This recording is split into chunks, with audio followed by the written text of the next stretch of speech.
So it turns out the DLC passives are not as good as the base game. There are some that are pretty good. Obviously, Starsphere is pretty cracked when used correctly. But generally speaking, if you want to get speed, like I banned Lyn from this playthrough and she's replaced by Tiki.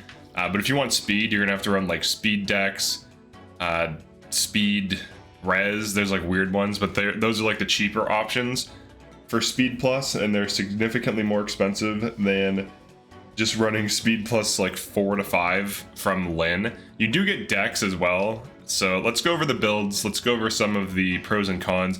I'll go over the replacements, but generally speaking, the team performs well. Now, obviously, the overleveling from the Divine Paralogs enemy spam is going to make sure that the team is just like above average. I don't know why they scaled the XP on these things. They should have just made them set in stone. Like, you know, you unlock them at certain points or something, and then you can do them so that they're more balanced like normal Paralogs.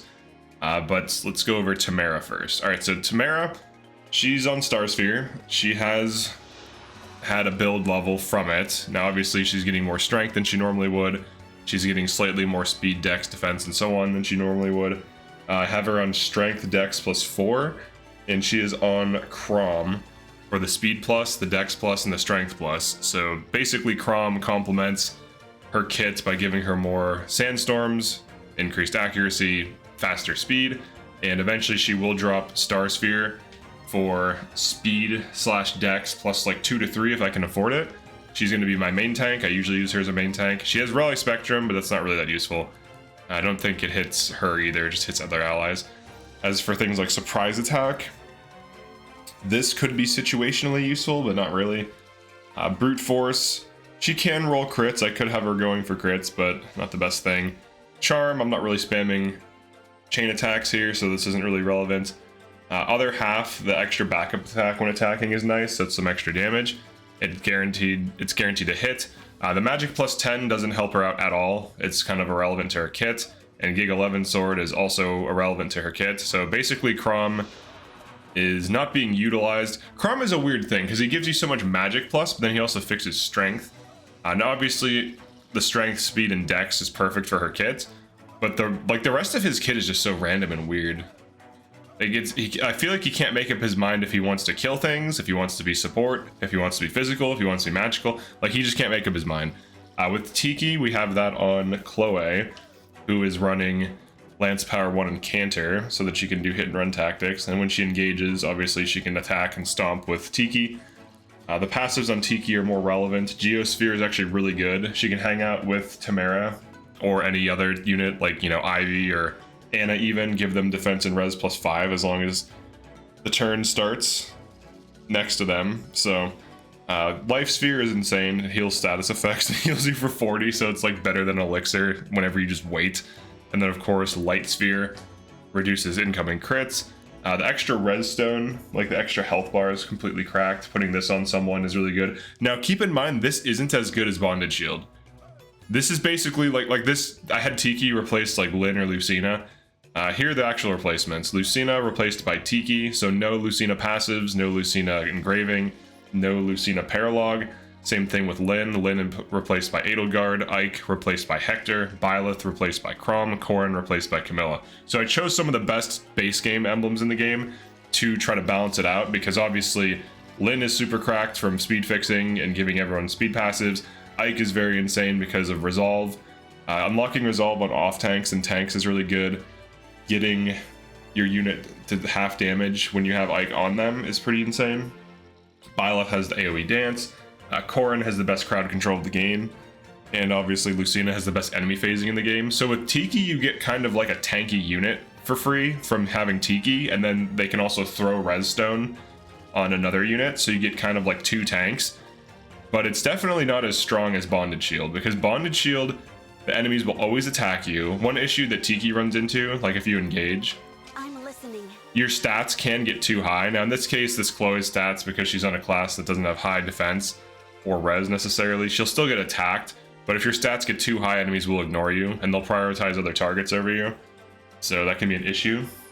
Dual support is also one of the best passives in the game. You can just make your whole team avoid tanks if they have A supports with each other. And that's a Lucina passive. And then on a Leer, we have Star Sphere. Now I'm going to eventually drop Star Sphere on all these units, probably around chapter 20 to 21, I want to say. Probably around there, because that's around the time you stop getting like a ton of level ups. So pretty soon, but speed and dex +3 just for speed fixing, and then I get my damage from engaging. Weapon sync, I get +7 damage. Other than that, the weapon sync doesn't really... Like, so the way this works, you get +7 damage if the emblem's weapon matches yours, and none of these have swords.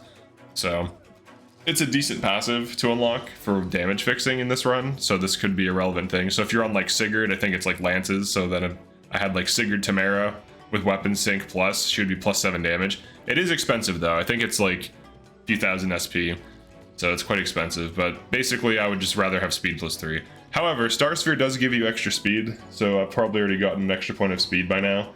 So I basically am speed +4. Star Sphere is like an investment, so in a way, it's balanced, I guess? I don't know. Anna, she just got Camilla. Now she's running Camilla for speed increase, so that she can double more consistently. She's on Sword Power 1 for now, and then Star Sphere. The Star Sphere is giving her more build, 15% more build, so she's at 7 on Griffin Knight. She's at 20% build growth. So once she levels up 10 times, she'll get 2 points of build on this, which helps offset the weight of Levin Sword, which slows her down slightly. The Bolt Axe surprisingly weighs less. It weighs less than the Levin Sword, so I could use that, but obviously I'm on Sword Power, so... Camilla as an emblem has really random abilities. Like Dark Inferno's decent, I guess. Here, let's check it out. It can hit a bunch of things. It's a big AoE, so it's not the worst. It doesn't do that much damage though, so it's kind of just like chip damage. Now there's probably builds that can make it hit harder with like axe power and just high magic. So there's something like that. She already flies. She gets +2 move when engaged. She gets +3 because she's a flyer. So she essentially gets 10 move, which is kind of cool. And then her Dragon Vein is terrible, just like it would be if she was on Corrin, so it's not that much different. And then on Marin, she's on Hector now. She has Speed Dex and Star Sphere. I think Star Sphere in this run is almost mandatory. It's really good. You get free level ups, or you get free stats, which is like, you know, the equivalent of running those as a passive. So getting like +1 to all your stats from using this, I would say is worth it, because that's a significant edge over other units who haven't used it, and including build and speed. So +1 build and speed, you know, if your weapon weighs you down, that's +2 speed. But if you level up 20 times under Star Sphere, it's +3. It's really +1.5 to everything in 10 level ups, or +3, or sorry, +2. Or no, it is +3. So yeah, +3 per 20 level up. So if you level up 20 times under Star Sphere, you get +3 to all your stats, which is pretty crazy. But speed and dex +3 for, you know, speed fixing. Quick riposte. She just got put on Hector. I actually unlocked them the same chapter I would get. So like when I would get Lucina and Lyn, I did Tiki and then Edelgard Paralog. When I got Ike, I did Hector Paralog, and so on. So I actually just got Camilla because I just got Corrin from the previous chapter. But she basically just goes for doubling, and heavy attack isn't really going to be used. Quick riposte probably won't be used. Adaptability is okay, I guess, if you get hit by physical. Like the only unfortunate thing with this is it doesn't stack. So like if you get hit with physical, then you get defense +2, you get hit with magical, you get res +2, and it switches between based on what you got hit with, but it doesn't reduce it until you've already been hit. So if you get hit with physical and then you get hit with more physical, you just have +2 defense, which is still useful. Then of course she has heavy attack, which I could leverage with heavy weapons. The only thing that's weird about it is it maxes out +5. I feel like it should be higher. Piercing Glare could be used situationally to cut off enemies. Impenetrable. This is nice. Getting +50% res on Wyvern is kind of cool too. So she gets +50% res and +30% defense of her values, and she has good, like decent defense value. So she would get, you know, a few points here. She would be at like, I don't know, 30-ish, 31-ish defense, and her res would be +9, so she'd be at 27 res. That's not bad.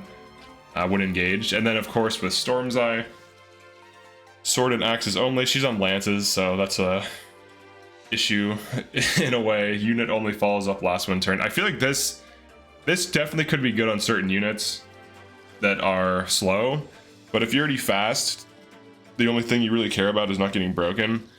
But this is decent. All right, and then we have Fram as utility. She's gonna get Rally Spectrum Plus. She just needs SP and the rank, and she's basically just a support bot. She just does chain guarding, staff use, stuff like that.